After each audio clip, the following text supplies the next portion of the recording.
Assalamu Walaikum. Hello friends, how are you? Welcome back to my another video.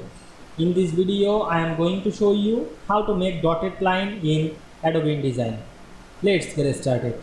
At first, you have to open your InDesign software. Now you want to make the dotted line.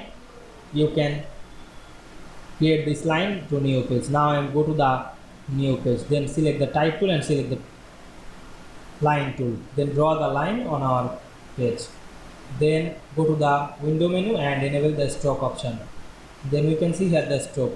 You can increase the line tool white. Then select the type of drop down menu. Then choose the dotted line.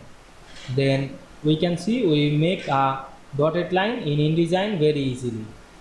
You can make another like dash, thick, solid, etc. Now we can see we make the dotted line in InDesign very easily. I hope you enjoyed my video. Please like, comment, share and subscribe my channel. Thanks for watching.